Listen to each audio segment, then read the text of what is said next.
기존 4B에 있던 오디오 잭이 이번 라즈베리 5에서는 없어졌습니다. 참고로 이번에 출시된 케이스 같은 경우는 4B와 호환이 불가하다고 합니다.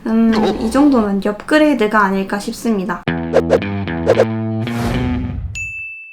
안녕하세요, 나도메이커입니다. 생각보다 이르게 라즈베리 파이 신형이 출시된다고 합니다. 이번 10월 말에 라즈베리 파이 5세대가 출시 예정이라고 하는데요. 그래서 저희가 얼른 이번 5세대가 얼만큼의 성능으로 돌아왔을지 확인해보았습니다. 우선 라즈베리 파이 5는 기존과 동일하게 1GB, 2GB, 4GB, 8GB 램으로 출시된다고 합니다. 이번 최초 출시 시에는 4GB, 8GB 먼저 출시 예정이라고 하네요. 가격 부분에서는 4GB 기준 $5가 인상되었고 8GB 기준 $10가 인상되었습니다. 이번 라즈베리 파이 5는 이전 모델 4B에 비해 CPU는 약 1.5배, GPU는 최대 2.5배로 업그레이드 되었다고 합니다. 그 외에도 메모리와 I/O 대역폭 또한 2배라는 점과 자체적으로 RP1이라는 자체 개발 칩을 탑재해왔다는 점도 강조하였습니다. 고속 SDR104 모드 및 UHS-1을 채택해 이전보다 메모리의 미디어 저장 및 데이터 전송 속도가 업그레이드 된 것 같습니다. 이제 주요 사양을 보면서 어느 부분에서 어떤 성능이 업그레이드 되었는지 확인해 볼게요. 와이파이와 블루투스의 경우 이전 모델과 동일하게 와이파이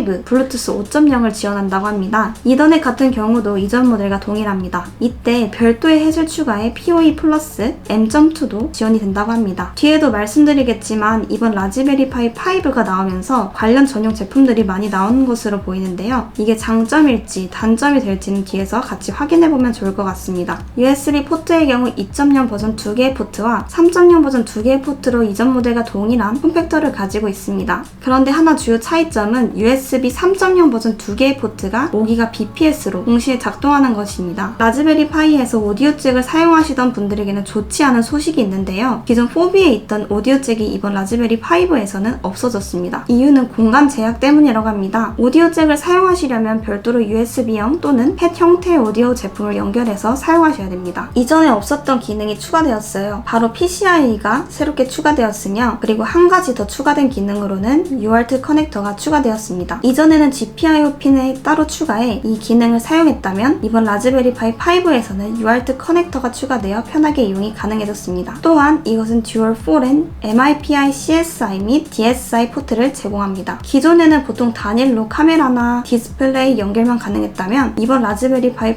5 같은 경우는 듀얼로 두 개를 동시에 카메라와 디스플레이를 연결할 수 있다는 점이 있었습니다. 유연성이 확대된 것도 있네요. 그리고 기존 라즈베리 파이 유저들에게 요청이 많았던 점을 해결해 주었는데요. 전원 버튼과 RTC 배터리를 추가함으로써 사용자 기기를 제어할 수 있다는 점과 메인 전원이 꺼져 있을 때도 시스템 내부의 전체적인 데이터 동기화가 가능해진 점이 기능성을 높이는 데 기여한 것 같습니다. 하지만 RTC 배터리의 경우 한국 출시 여부는 수입 가능 여부에 따라 다르다고 합니다. 아쉬운 점은 RTC 배터리 홀더가 내장되어 있지 않고 외부의 전선으로 연결해야 된다는 점이 불편할 것 같습니다. 아까 말씀드렸던 게 이번 라즈베리 파이 5를 출시하면서 이 제품을 보완할 수 있는 여러 제품들도 출시되었어요. 대표적으로 액티브 쿨러 및 전용 케이스를 강조했는데요. 액티브 쿨러의 경우 사용 시 75도에서 최소 45도, 안정화되었을 때의 최대 온도는 62도로 측정된다고 합니다. 가격적인 측면에서 $5로 저렴하게 판매되고 있어서 같이 추가 상품으로 구매하는 게 좋을 것 같네요. CPU, GPU 성능에 신경 썼지만 고성능이 된 만큼 발열 문제로 인해 더 필요할 것으로 보입니다. 참고로 이번에 출시된 케이스 같은 경우는 4B와 호환이 불가하다고 합니다. 이번 라즈베리 파이 5에서 이더넷 단자의 위치가 변경되면서 4B와 호환되지 않기 때문에 이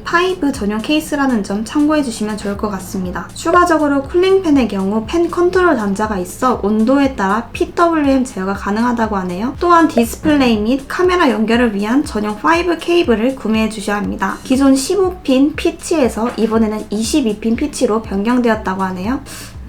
이 정도면 업그레이드가 아닐까 싶습니다. 그 외에도 확장 햅 PoE 플러스와 M.2 이것도 출시된다는 점 알아두시면 좋을 것 같습니다. 전격 전원 같은 경우는 5V 5A로 전류가 3A에서 5A로 높아졌다는 게 달라졌습니다. 앞서 말씀드렸던 부분을 정리해서 말하자면 CPU나 GPU의 부분이 성능이 많이 업그레이드 된 점, 본격적으로 컴퓨터의 용도로 사용하기 좋은 점, RTC 배터리 및 전원 버튼이 생겼다는 점과 여러 확장 햅이 생겼다는 점, 듀얼 디스플레이 및 카메라가 가능하다는 점이 좋은 점이 될 것 같습니다. 다만 장점이 있는 만큼 아쉬웠던 부분이 꽤 있었는데요. CPU나 GPU의 성능을 업그레이드 하다 보니까 발열에 있어 신경 써야 할 부분이 된 것 같아요. 이 5의 경우 성능을 최대치로 잘 운영하기 위해서는 별도로 케이스 및 쿨링팬을 구매해 주셔야 할 것 같습니다. 또한 케이스의 경우 5 전용이라는 점, 그 외로 RTC 배터리가 내장형이 아닌 외장형이라는 점, 오디오 잭이 없어졌다는 점, 카메라 및 디스플레이 연결을 위해 5 전용 케이블을 구매해야 된다는 점, 마지막으로 5V 5A 전격 어댑터를 구매해야 된다는 점이 있었습니다. 이렇게 곧 출시되는 라즈베리 파이 5에 대해 알아보았는데요. 실제로 출시되면 정말 2배에서 3배의 CPU 성능을 보이는지 직접 확인해보고 4B와는 얼마나 차이가 나고 정확한 성능이 어떨지는 눈으로 직접 확인해보겠습니다. 시청해주셔서 감사합니다. 다음 영상에서 뵐게요. 안녕.